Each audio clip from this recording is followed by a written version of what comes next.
ဝိချနေပြီမဲ့ဘာလို့မအောင်မြင်တာလဲဝိချတော့မယ်ဆိုတာနဲ့ခေါင်းထဲဝင်လာတဲ့စကလုံးတစ်လုံးရှိပါလိမ့်မယ်ကလိုရီဆိုတဲ့စကလုံးပါပဲဆိုတော့ကလိုရီဆိုတာဘာလဲကလိုရီဆိုတာစားလိုက်တဲ့အစားအစာတွေကနေရရှိတာဖြစ်ပါတယ်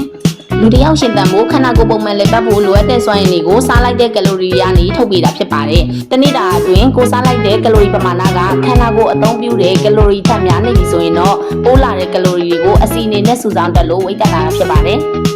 ဒါကြောင့်ဝိတ်ကြကျင်တဲ့သူတွေကအစားကိုအလွန်ကျွမ်းရှောင်စားပါတော့တယ်။ဒါပေမဲ့ဝိတ်ကြသွားတဲ့အခါကျရင်ဘာတွေတော့အဝဆန်လာအောင်လဲဆိုပြီးအခိထအမျိုးရှိတတ်တဲ့အတွက်ဝိတ်ပြန်တက်လာမျိုးဖြစ်တတ်ပါတယ်။ဒါကြောင့်ကလိုရီကိုအလွန်မင်းရှောင်စားမျိုးမလုပ်သင့်ပါဘူး။လေ့ကျင့်ခန်းလုံးဝမလုပ်ပဲအစားပဲရှောင်စားနေမယ်ဆိုရင်လေကြွက်သားတွေပဲဆုံးရှုံးသွားမှာဖြစ်ပြီးတော့အပြင်းထန်စိတ်ပူမှုတွေလည်းခံစားရမှာဖြစ်ပါတယ်။ဝိတ်ကြကျင်တဲ့သူတွေအနေနဲ့အသီးနှံနဲ့ဟင်းသီးရွက်တွေကိုအဓိကထားစားရမှာပဲဖြစ်ပါတယ်။ပရိုတင်းဓာတ်နဲ့အမြင့်ဓာတ်တွေကအစာလေးခံတာကြောင့်အစာစားခြင်းစိတ်ကိုထိန်းပေးလို့ပဲဖြစ်ပါတယ်။အပြည့်ချိုရည်တွေ ready made ဖြော်ရည်တွေကတော့လုံးဝဖြတ်ရမှာပဲဖြစ်ပါတယ်။တက်နိုင်ရင်အသီးဖြော်ရည်တောင်မှမတောက်ပါနဲ့။အသီးတိုင်းပဲစားရမှာဖြစ်ပါတယ်။အောင်ချိန်ဆက်ပေါ်ကခဏနဲ့ရော့မသွားဘူးဆိုပြီးတော့လေစိတ်သက်ကြကဝိတ်ချနေတာကိုမရက်လိုက်ပါနဲ့။တကယ်တော့ခန္ဓာကိုယ်ကဝိတ်ချနေပြီမဲ့ရေဓာတ်ကိုဆွဲထားတာကြောင့်မလို့ပေါင်ချိန်ရော့မသွားတာမျိုးလည်းဖြစ်တတ်ပါတယ်။ဒီလိုချိန်တွေမျိုးမှဆိုရင်တော့ကိုယ်လေးချိန်ရော့မသွားပြီမဲ့အဝိအစားတွေတဖြည်းဖြည်းခြောက်လာတာကိုတွေ့ရမှာဖြစ်ပါတယ်။ပြောရရင်တော့ဝိတ်ချတယ်ဆိုတာခရီးရှည်ကြီးတစ်ခုပါပဲခဏလေးအားထုတ်လိုက်ရုံနဲ့လွယ်လွယ်ကူကူရနိုင်တဲ့အကျိုးကျေးဇူးမဟုတ်ပါဘူးပြီးတော့လူတစ်ယောက်နဲ့တစ်ယောက်မတူတဲ့အတွက်ဝိတ်ချမဲ့အချိန်ကလည်းပုံသေးမဖြစ်နိုင်တာမို့လို့အများတွေကဝိတ်ချသွားပြီးငါကဘာလို့ဝိတ်မချလေးရလဲဆိုပြီး